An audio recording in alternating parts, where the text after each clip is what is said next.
அஜித் குமாரனுடைய வீட்டிற்கு நேரில் சென்றிருந்துள்ள தாவேகா தலைவர் விஜய் அவருடைய குடும்பத்தினரை சந்தித்து ஆறுதல் தெரிவித்திருக்கிறார்.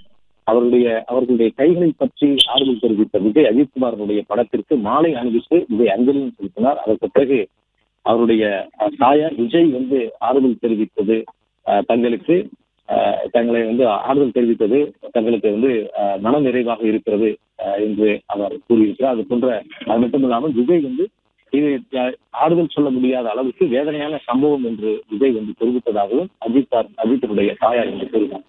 மேலும் அவருடைய சகோதரர் அஜித்தினுடைய சகோதரர் நவீன் கூறும்போது விஜய் இந்த சம்பவத்தை குறித்து கேட்டதாகவும் இந்த நடந்த சம்பவத்தை குறித்து விரிவாக கேட்டதாகவும் தாக்கியது குறித்து கேட்டதாகவும் தைரியமாக இருங்கள் என்று அவர் தெரிவித்ததாகவும் அவர் பேட்டியில் கூறியிருக்கிறார். மேலும் 2 லட்சம் ரூபாய் நிதி உதவி வழங்கியதாகவும் பணமாக கொடுத்து சென்றிருக்கிறார் என்றும் எந்த உதவி தேவைப்பட்டாலும் தனது நிர்வாகிகள் மூலமாக தெரிவித்தால் உதவுவதற்கு தயாராக இருப்பதாகவும் அவர் கூறியதாக அஜித்குமாரனுடைய சகோதரர் நவீன் தெரிவித்திருக்கிறார்.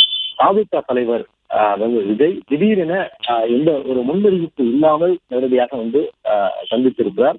அவர் ஏற்கனவே அவருடைய படப்பிடிப்புகள் எல்லாம் முடித்த பிறகு முழு நேர ஒரு அரசியலில் இறங்குவார் என்று அந்த கட்சியினர் தரப்புல கூறப்பட்டு வந்தது. குறிப்பாக இந்த விவகாரத்தில் ஏற்கனவே போராட்டத்தை தாவேகா அறிவித்திருக்கிறது. நாளைய தினம் நடக்க வேண்டிய அந்த போராட்டம் காவல்துறை அனுமதி மறுத்ததனால இது 6ஆம் தேதி இந்த போராட்டம் ஒத்தி வைக்கப்பட்டிருப்பதாக அந்த கட்சியினர் அறிவித்திருக்கிறார்கள். சென்னையில இந்த போராட்டம் நடக்கும் பொழுது விஜய் பங்கேற்பார் என்று எதிர்பார்க்கப்பட்டது. இந்த நிலையில் தான் விஜய் திடீரென நேரடியாக சென்று அஜித்தினுடைய வீட்டிற்கு சென்று அவருடைய குடும்பத்தினருக்கு ஆறுதல் தெரிவித்திருக்கிறாங்க.